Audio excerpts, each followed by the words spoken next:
Halo teman-teman Saling Sapa, podcast Saling Sapa Jalan-Jalan, satu-satunya podcast naik angkot di Indonesia. Tayangan aneka info menarik di YouTube channel Taufik Sagwanto. Like, share, and subscribe. Nih jagung petani milenial Pandawa 01.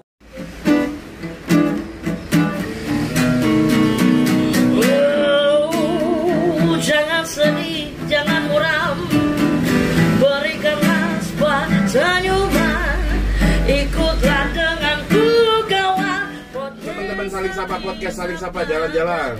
Episode kali ini Saling Sapa Jalan-Jalan mendapatkan seorang tamu yang luar biasa sekali, karena kita menyempatkan datang ke bisa dibilang ke ini sebuah desa di Kabupaten Malang.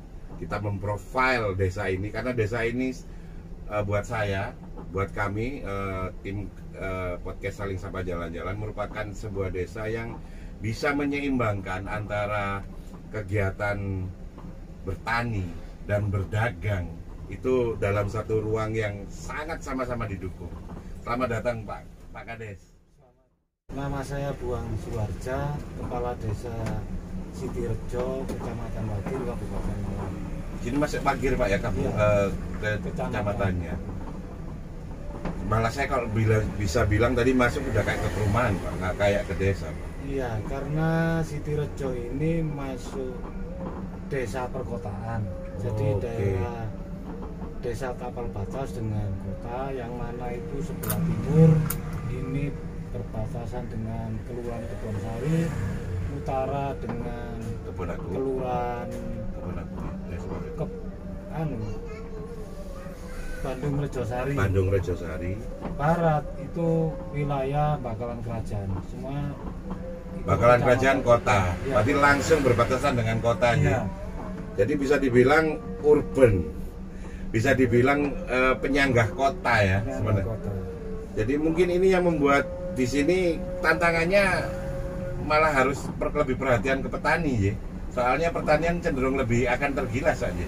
Iya, karena kita itu mempertahankan sektor pertanian, ini menyangkut pangan. Ketahanan pangan, luar biasa ini. Dan di sini sendiri kami juga melakukan gapotan, jadi gabungan kelompok tani ini bermitra dengan petani. Nah, gapotan mengikat kontrak dengan petani, ini harga gabah di petani langsung ini dikontrak dengan harga 5.000 per kilo kotor dari sawah. Berarti sama kayak ini dong, kota ngambil dong, tinggi termasuk kan? Iya, karena apa, selama ini petani ini sering rugi karena permainan tengkulak. Di saat petani panen, harga gabah ini turun. Untuk menyeimbangkan harga gabah di petani. Betul. Karena apa? Selama ini ya petani itu kalah dengan tengkulak. Bukan mau menghancurkan tengkulaknya, tapi untuk menyelamatkan petani. Karena kalau bisa dibilang tengkulak ada itu ya karena memang petaninya selama ini nggak ada yang beli. Iya. Iya betul itu. Jadi negara hadir ya di sini, J. Ketika harga itu ada yang menyelamatkan petani, sejatinya itu akan ada feedback ya. Iya. Malah diuntungkan apa dirugikan jenengan? Kalau saya pengalaman jenengan ini. Ini malah diuntungkan. Diuntungkan karena apa? Dari hasil itu nanti kita kembalikan ke warga lagi. Gitu. Dan petani kami asuransikan. Diasuransikan, ya. Jadi sehingga gini ya, ketika ada petani diasuransikan itu sama dengan bahwa di desa jenengan menjadi petani itu adalah sebuah pekerjaan yang menjanjikan untuk masa depan gitu. Iya, seharusnya itu supaya apa? Lahan ini tidak berkurang. Terus nggak ada lagi anak muda yang malu jadi petani. Karena jujur aja, Kalau saya lihat di toko-toko serba ada itu yang kecil-kecil itu, saya tanya mesti dari mana mas? Mesti dari Kecamatan Wagir gitu. Terus saya mikirnya, saya miris gitu, karena mikirnya berarti di Wagir sudah kekurangan regenerasi petani, karena mereka lebih memilih untuk bekerja di kota. Iya, karena nunggu panen ini kan masanya juga 3 bulan sampai 4 bulan. Nah, kadang orang itu maunya Sabtu bayaran. Oh iya, Minggu lebih simpel ya, meskipun kecil, simpen. yang penting Sabtu jelas bayaran. Ini antisipasinya jenengan gimana? Karena jenengan real akan dihadapkan kondisi seperti ini nanti Pak Kades. Lah, untuk mengantisipasi itu, desa sendiri sudah menyiapkan istilahnya. Kami sudah membentuk tim kreatif yang mana nanti ke depan ini ekonomi kreatif ini yang mau saya Waduh, beliau sudah melek bicara tentang ekonomi kreatif. Luar biasa, tepuk tangan, go. Beliau ini sudah ngomong ekonomi kreatif ini. Sedangkan di kota kadang masih nggak ngerti apa itu ekonomi kreatif. Ini luar biasa gitu. Jadi jenengan bisa lihat nggak potensi apa yang jenengan punya ini? Bisa nyebutkan nggak satu-satu potensi yang jenengan punya sekarang? Yang sekarang itu sudah kami data, itu salah satunya permen. Kerajinan. Ada nih perajin permen ya? Iya. Yang asli orang sini ya? Iya. Waduh. Terus Industri mie. industri mie, Iya. bahkan omsetnya luar biasa itu. Iya, betul. Terus Juga bonsai. oh ada perajin kelapa, ada perajin bonsai ya? Iya. Wah, keren. Juga masalah dari jahit, penjahit itu. Oke, Ini konveksi ya, konveksi. Ya, konveksi. Terus Nah, ini yang nanti mau saya angkat. Jadi dijadikan ekonomi kreatif Ekonomi kreatif. supaya bernilai lebih. Iya, Oh, jadi itu bisa mengantisipasi juga ya, sambil nunggu panen mereka tetap di industri. iya. Kan bisa lewat industri perdagangan Yes. atau apa yang intinya untuk menunjang ekonomi keluarga. Karena apa? Masyarakat di sini mayoritas itu pekerja pabrik yang perempuan. Di saat usia produktif ini Nggak ada masalah. perusahaan Masih mau. Iya. Tapi kalau udah mulai sepuh, setengah umur diputus sama perusahaan, ekonomi ini aduh, jelas goyang. iya jelas goyang kata beliau. Ya. Kalau goyangnya orang dengerin musik beda Pak ya. Ya. Kalau ini goyang ekonominya hancur ini. Jadi jenengan kalau saya lihat tadi udah mulai melihat sisi-sisi kreatif dari sebuah potensi di desa itu. Kemudian jenengan mau buat semacam destinasi wisata. Jadi planningnya beliau ini membuat destinasi wisata Kampung Permen. Sudah mulai di planning ya. Seorang kades yang sederhana, bersahaja, tiba-tiba ngomong tentang sisi-sisi kreatif dan ngomong ekonomi kreatif, dan terbukti memang desa ini punya industri kreatif gitu loh. Potensi ini di pandangan seorang Pak Buang ini seperti apa sih potensi masyarakat yang punya kegiatan ekonomi kreatif? Saya sudah istilahnya pola pikir, punya pemikiran itu sudah lama. Yeah. Dan itu semenjak saya menjabat ini sudah saya tata untuk ke arah situ, Ke arah ekonomi kreatif. ke arah ekonomi kreatif. Bahkan saya sendiri sudah bentuk tim kreatif desa. Tim kreatif desa loh itu loh. Jadi beliau ini seolah-olah kalau di kota itu punya komite ekonomi kreatif, tapi di desa itu luar biasa ini. Kita banyak belajar sama beliau hari ini. Termasuk di sini juga bicara Kampung Tangguh. Ya, Kampung Tangguhnya ini sampai didengar secara nasional, bisa cerita, monggo. jadi terbentuk sebelum ada pandemi, saya sendiri punya rencana ini saya mengumpulkan anak-anak muda yang pandai IT. Oke. Kurang lebih 30-an. 30-an yang melek IT ya. Ya. Ini saya jadikan tim kreatif desa. Dan rencana waktu itu di tahun 2020 saya itu Desa Sitirejo mau saya angkat, saya ikutkan festival Kampung Nusantara. Iya. Karena terbentur pandemik itu COVID-19. Mau nggak mau harus bersabar dulu sih. Dan anak-anak ini sudah terlanjur kumpul, saya arahkan untuk menjadi relawan desa. Wah, jadi ini bisa dibilang desa ini juga gudangnya relawan sosial ya, relawan kemanusiaan gitu. Keren.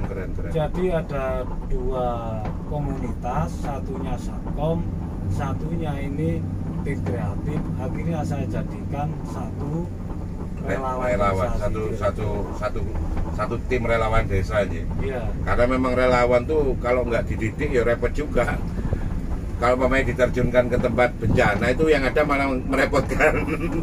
Jadi ini luar biasa. Dan untuk memberi bekal masalah tentang pandemi itu, betul. Kami sendiri kerjasama dengan Universitas Brawijaya. Betul. Jadi anak-anak ini dididik bagaimana caranya pemulasan jenazah. Jadi di sini ada jenazah COVID udah nggak bingung duluan ya, santai aja ya. Waduh, ini sebuah prestasi yang kalau kita nggak masuk ke sini kita nggak tahu gitu loh. Dan banyak hal yang kita itu makin buta terhadap kegiatan-kegiatan yang sebenarnya sangat luar biasa gitu. Jadi di sini sudah nggak yang orang takut ada jenazah COVID apa, sudah aman duluan ya. Sudah. Bahkan melatih ya kalau nggak salah ya. Iya. Melatih daerah lain ya. Daerah lain. Waduh, luar biasa. Desa lain. Ini mudah-mudahan pandemi ini cepat berakhir. Amin. Yang menjadi tujuan kami ini untuk menumbuhkan ekonomi kreatif ini bisa sesuai yang kita harapkan. Jadi Pak Kades, podcast ini sejatinya untuk mensupport teman-teman penggiat UKM, penggiat pertanian, terus penggiat kampung-kampung kreatif kayak jenengan. Juga jadi nanti kalau di desa jenengan ada produk UKM yang mau dibantu sponsornya, podcast kami siap bantu. Jadi podcast ini sebenarnya disupport oleh Benih Jagung Pandawa, yaitu PT Pandawa 98. Produknya adalah Pandawa Seed atau bibit benih jagung F1 hibrida, dan merek Pandawa 01 dan hortikultura lainnya termasuk jagung manis.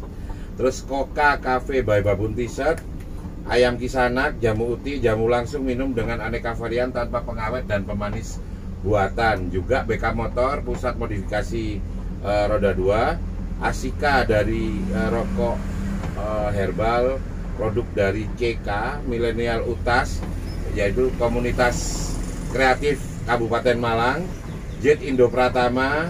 Terima kasih juga pada teman-teman Komite Ekonomi Kreatif Kota Malang yang sudah support podcast Saling Sapa Jalan-Jalan.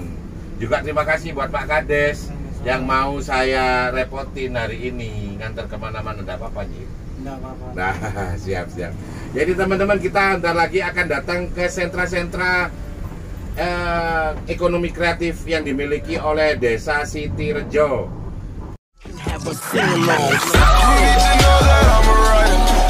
Tonight we gonna set the streets on fire. All I need is a gas and a lighter.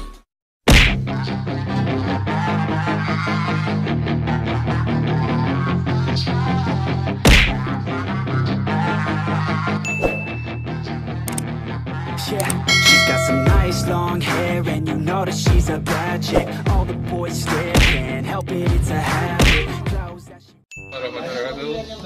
Saya Yulianto, saya usaha permen di salah satu UKM di Sitirejo. Ini adalah usaha saya. Saya berbahan baku gula murni.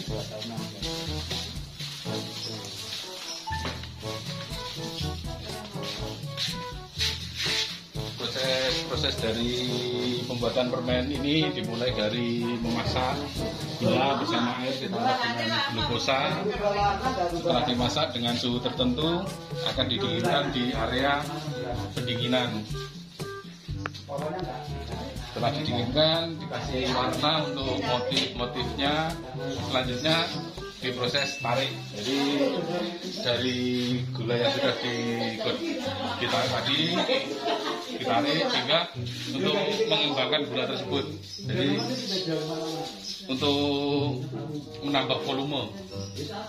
Setelah dari proses penarikan gula tersebut, hasilnya akan diwarna dan ditarik di proses pemotongan.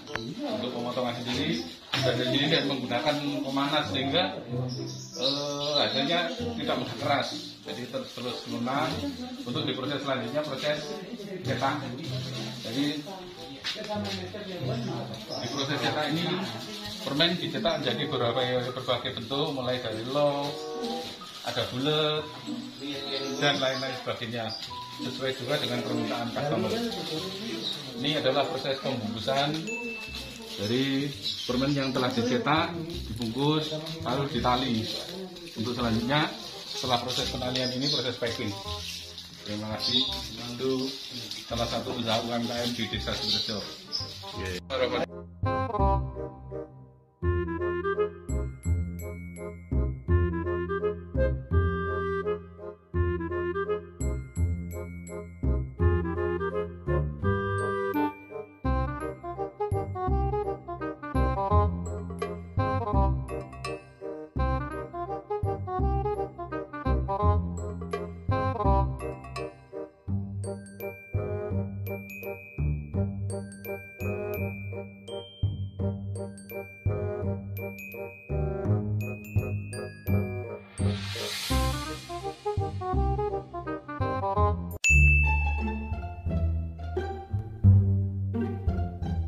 Nah ini mau pulaan ceritanya.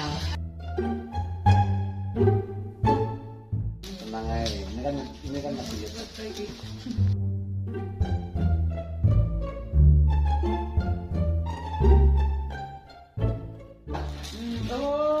gini Mbak. Aman.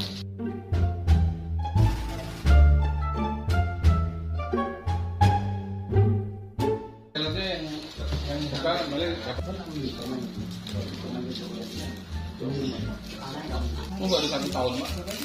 Oh, bersih sudah ada. Ini sebagai salah satu sentra industri kreatif UMKM di Sidoarjo. Nah, ini industri permen. Nah, ini nanti yang mau saya angkat untuk Jadi kampung permen. permen. Nah ini cikal bakal kampung permen. Jadi destinasi wisata ya, Iya. punyanya Desa Sidorejo nanti.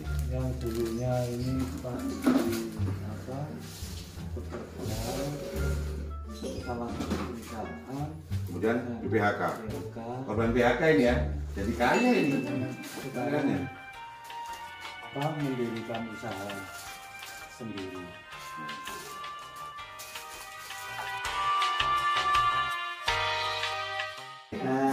Ini kulaan. Ini kelihatan ini mau dijual ini. Ini udah berbau bisnis ini. Jadi ini ketemu dengan Pak Saguanto. Ini beliau ini replikanya Joko Widodo. Sederhananya masuk ini.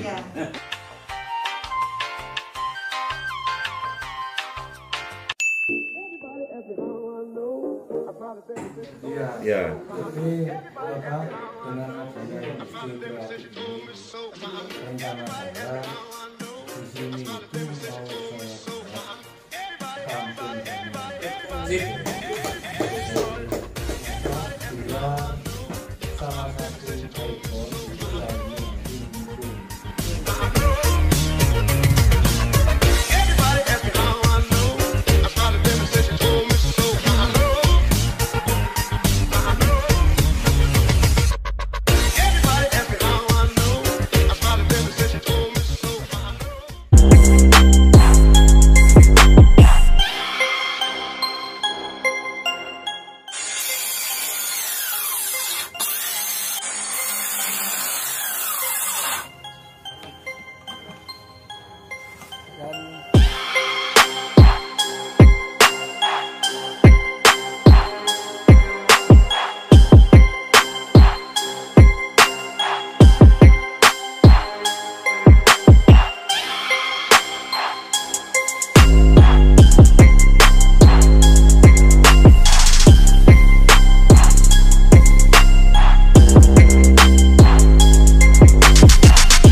Nama saya Danang, saya tinggal di Warjo ya, di Dusun Madubur, Sidorejo, Desa Sidorejo. Ya saya kayu, saya coba mulai itu dari tahun 2016, masih terbilang baru. Sebagai bentuk kerjasama kami di desa, awalnya itu tahun kemarin waktu pandemi kami dapat undangan untuk memamerkan karya kami di tamu, dan kemudian tamunya ngasih kita semacam pelatihan dukungan usaha UMKM di masa pandemi waktu itu. Dan sebagai tindak lanjutnya terbentuklah satu kelompok UMKM Sidorejo itu, dan sampai sekarang sudah dilegalitas oleh Pak Kadesnya. Harapan saya terus berkarya, maju bersama, sukses selalu UMKM Desa Sidorejo. Aduh capek, jenengan santai aja woles ini Pak Kepala Desanya, ini capek. Terima kasih udah keliling-keliling, ngajak kita keliling-keliling ke sentra ekonomi kreatif yang dimiliki oleh Sidorejo ini, dan itu menginspirasi sekali. Terima kasih Nje. Sama-sama. Dan ditutup, mungkin jenengan bisa ngasih inspirasi buat kepala desa lainnya. Ya, kami berharap karena apa yang disampaikan oleh Bapak Presiden membangun apa negara dari pinggiran. Nah, ini apa istilahnya desa ini yang harus membangun, harus diawali dari desa.